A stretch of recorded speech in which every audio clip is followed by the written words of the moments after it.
కాడ కొందరికి తెసలోనికే గురించి చూస్తూ ఉన్నాను, ఇంకా ఏమైనా మంచి విషయాలు ఉంటాయని. సరే, నాకు ఒక విషయం చాలా ఇష్టమైన విషయం ఏంటి అంటే దేవుని నిండు మనసుతో ప్రేమించాలి. కాలేబులాగా దేవుణ్ణి నిండు మనసుతో ప్రేమించాలి. అయితే నిండు మనసులాగాతో ప్రేమించింది ఎవరు? కాలేబు కదా. కాలేబు నిండు అయితే కాలేబు నిండు మనసుతో ప్రేమించాడు అన్న సంగతి ఫస్ట్ యెహోవా దేవుడు చెప్పాడు. యెహోవా దేవుడు చెప్పాడు కాలేబు నన్ను నిండు మనసుతో సేవిస్తాడు అని. తర్వాత మోషే చెప్పాడు కాలేబు నిండు మనసుతో ప్రేమిస్తాడు అని. ఆ తర్వాత కాలేబే చెప్పాడు నేను దేవుని నిండు మనసుతో సేవించాలని. ఆ తర్వాత యెహోషువ చెప్పాడు కాలేబు నిండు మనసుతో సేవించాడు కనుక ఆయనకు హెబ్రోను ఇస్తాను అన్నాడు. హల్లెలూయా. హెబ్రోను అంటే దేవుని సహవాసము, ఫెలోషిప్. అందుకనే మన భక్త్ సింగ్ గారు మొదట బిల్డింగ్ ఉన్నప్పుడు సియోన్ అని పెట్టాడు దానికి. ఆ తర్వాత దానికి హెబ్రోను అని పేరు పెట్టాడు. చాలా కొండ హైట్లో ఉంటుంది, బాగుంటుంది. అక్కడ మన సమాధులు కూడా ఉంటాయి వీళ్ళవి, మన అబ్రహాము శారా వాళ్ళ సమాధులు. అయితే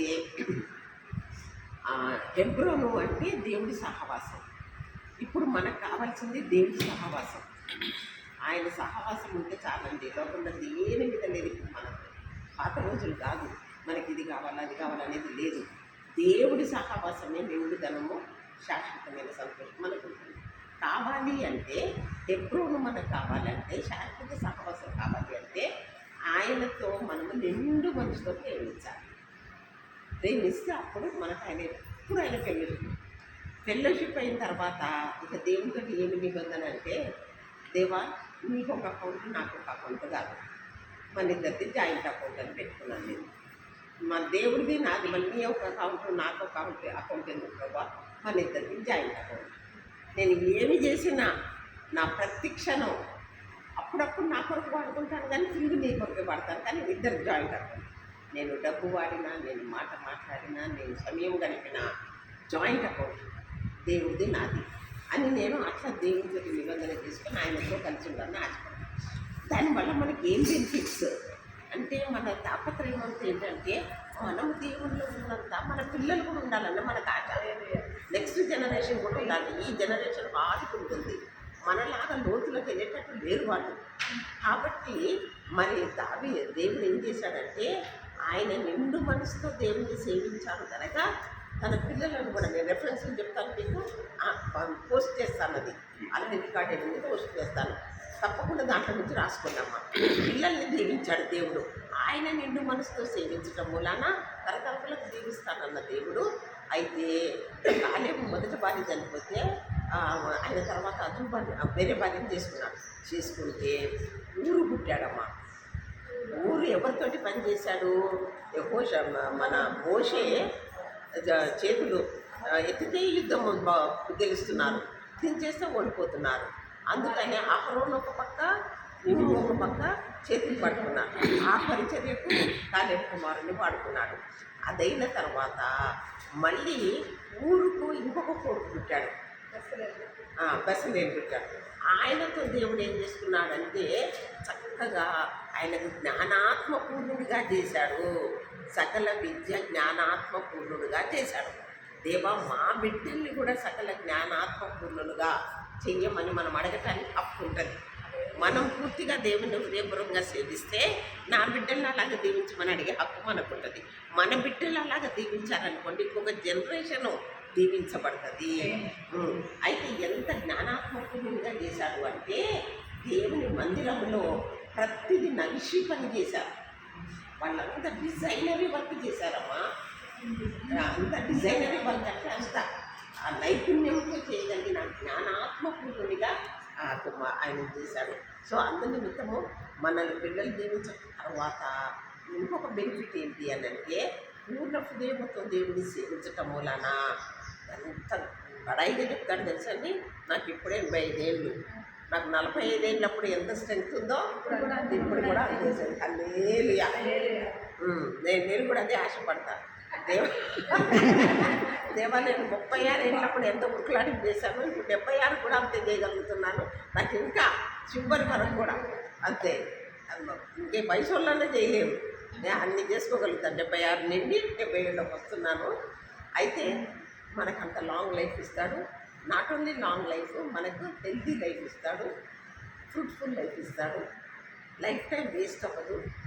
అందుకనే దేవా కన్ను మూసే పర్యంతం యాక్టివ్గా పనులు చేసుకుంటూ ఉండాలన్నది కోరిక. అయినప్పటికీ మన చిత్తం కాదు, ఆయనదే ఫైనల్. అయితే స్పర్జన్ గారు ఉన్నారు కదా, ఆయన మంచి సేవ చేస్తుంటే దేవుడు బెడ్ చేశాడు. ఆయన చేసి 20 years బెడ్ ఉన్నాడు. 20 years బెడ్ నుండి ఏం చేశాడు తెలుసండి, ఈ కీర్తనల గురించి మంచి కామెంట్రీస్ రాశాడమ్మ, సూపర్ కామెంట్స్ రాశాడు. 20 years బెడ్ చేసి ఒక మంచి ట్రెజర్స్ ఆఫ్ డేవిడ్ అని అనుకుంటుంది వాటి పేరు. ట్రెజర్స్ ఆఫ్ డేవిడ్ 2 ఇంతలో 2 బుక్స్ కీర్తనల మీద కామెంట్ రాయించాడు దేవుడు. సో బెడ్ లైఫ్ కూడా వేస్ట్ చేయలేదు స్పర్జన్ గారికి. సో యాక్టివ్గా ఉంటే ఒక రకంగా పనిచేస్తాము, బెడ్ ఉంటే ఇంకొక రీతిగా వాడబడతాము. అప్పుడు ప్రార్థనలు చేస్తాము. అప్పుడు కానీ ఆవిష్కాలం ఫైనల్గా నేను చెప్పేది ఇవంతా రికార్డెడ్ కనుక మీరు తప్పకుండా కాలేపుకి వినండి. విని మీరు అనేకులకు చెప్పండి విషయాలు. తర్వాత కాలేపుకి ఎంత బలం తెలుసమ్మా, అక్కడ అనాకు అనే ఒక అతను ఉన్నాడు. ఎవ్వరు చేయించలేరు వాళ్ళని. అనాకులు బలవంతులు ఉండేవాళ్ళు, వాళ్ళదే ఆ హెబ్రోను అనాకు ఉండేవాడు. అయితే ఆయన కుమారులు కూడా ఉంటారు బలవంతులు, ఎవరు జయించలేరు.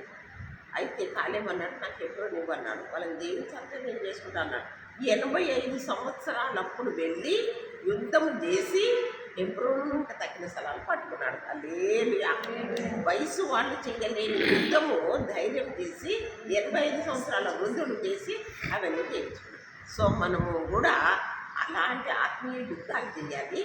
మనం కూడా మన పిల్లలకు ఆశీర్వాదకరమైన జీవితం జీవించాలి. మన తరతరం ఇవాళ నేను ఇక్కడ కూర్చొని వాక్యం చెప్తున్నానంటే నేను ఒక పాస్టర్ని కాదు, లేదా నేను ఒక సేవకురాలని కాదు. నేను ఒక government servant, central government servant.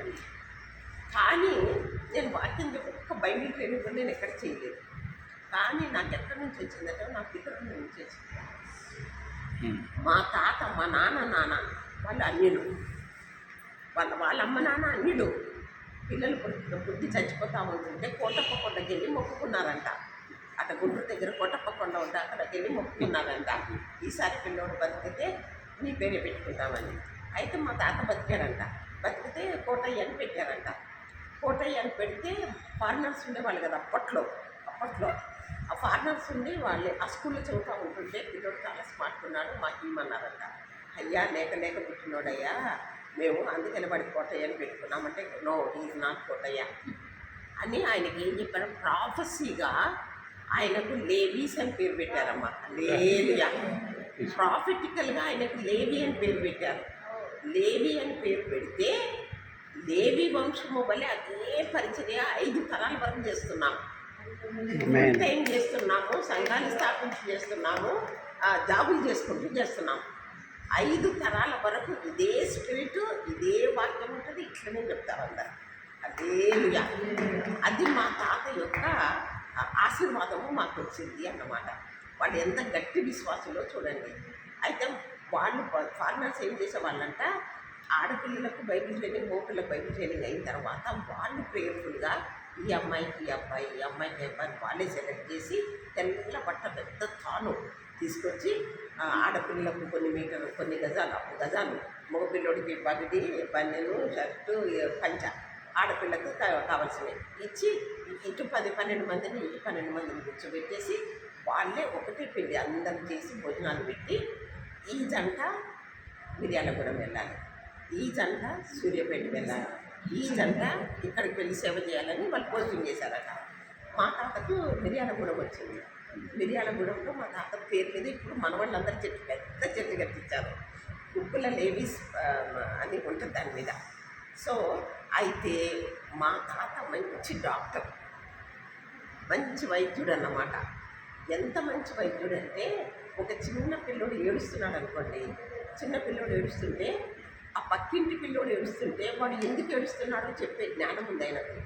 వాడు తల్లి కొరకు ఏడుస్తున్నాడా, పాల కొరకు ఏడుస్తున్నాడా, ఏదైనా నొప్పి వచ్చి ఏడుస్తున్నాడా, నిద్రకు వచ్చి ఏడుస్తున్నాడా చెప్పేస్తాడంట.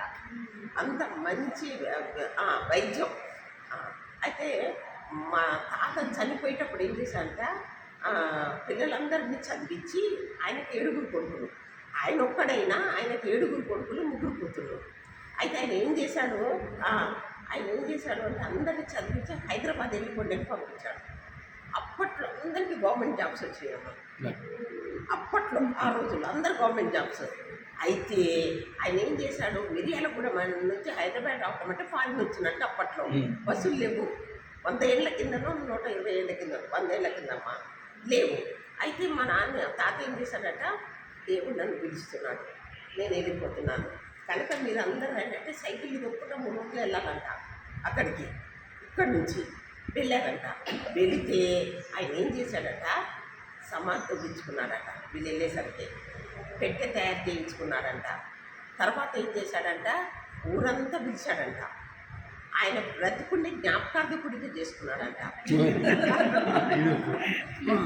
జ్ఞాపకార్థకుడిగా చేసుకొని ఇలాగ పిల్లలందరినీ కూర్చోబెట్టి వాళ్ళ మీద ఒక పాట రాసి ఆ పాట పాడి యాకోబు బిడ్డలను దీవించినట్టుగా దీవించి, నాన్నను మీరు వెళ్ళిపోండి ఇంకా హైదరాబాద్, నేను చనిపోయినప్పుడు మీరు వచ్చే అవకాశం లేదు. వెళ్ళలేదంట. 3 రోజులకు ఒక కార్డు ముక్కు వచ్చిందంట నాన్న చనిపోయాడని. ఎందుకంటే కమ్యూనికేషన్ లేదు కదా, అందుకని వీళ్ళకి ఫోన్లు కూడా లేవు కదా ఆ టైంలో. 3 రోజులకి ఏదో కార్డు ముక్కు వచ్చిందని నాన్న చనిపోయాడు.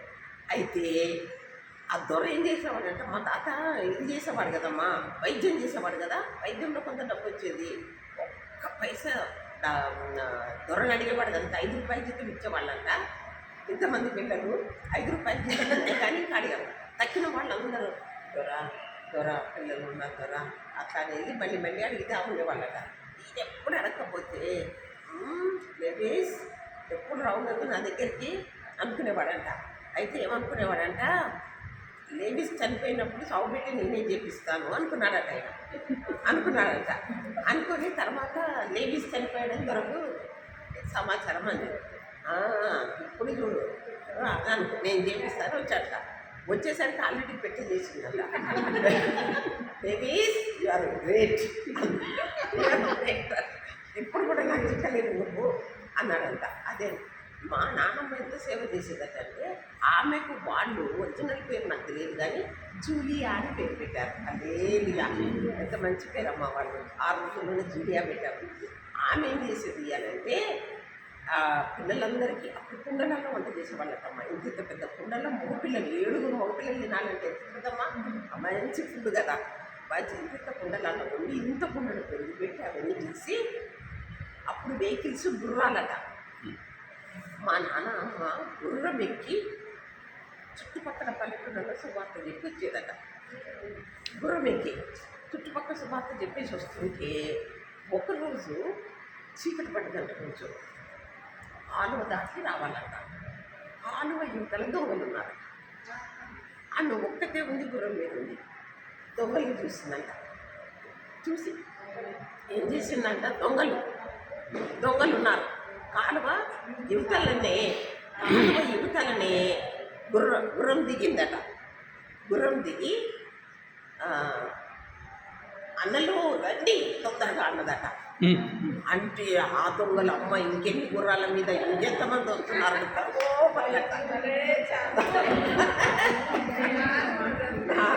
పరోపరగంట. ఇంకా ఎన్ని గుర్రాల మీద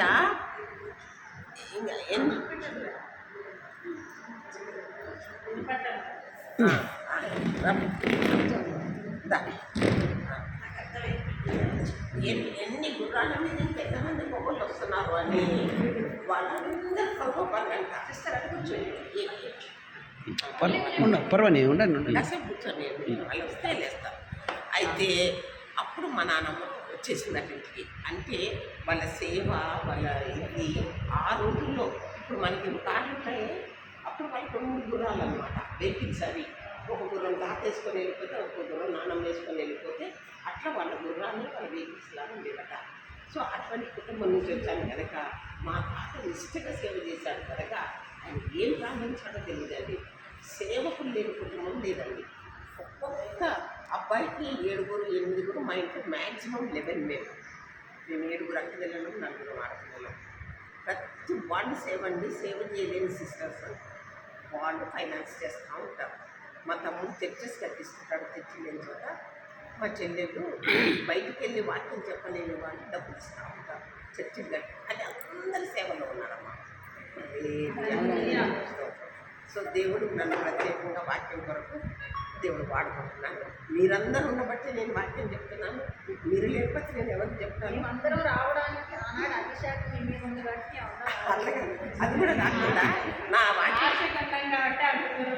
అర్థం కాదుగా, నా వాక్యం అందరికి అర్థం కాదమ్మా. వాక్య జ్ఞానం లేని వాళ్ళకి పెట్టండి, వాళ్ళు వినరమ్మా. అంతే అంతే. ఎందుకంటే అందరికి అర్థం కాదమ్మా. ఆ వాక్యం తెలియని వాళ్ళకి పెట్టారనుకోండి, మీరు వాళ్ళు వినరు, జాయిన్ చేసినా వాళ్ళు రారు. కానీ మీరు ఆల్రెడీ ఆత్మలు ఎదిగి ఉన్నారు కనుక, నేను చెప్పింది మీరు గ్రహిస్తున్నారు కనుక, ఇంత మంచి గ్రూప్ దేవుడు నాకు ఇచ్చినందుకు దేవుడు స్తోత్రం. సో కాలేమిట వల్ల మనందరూ బ్రతకాలి. ఒకటి అడిగితే నిందిస్తాడు. మన పర్వతం దాన్ని అడుగుదానికన్నా గురించడానికైనా చెప్పండి.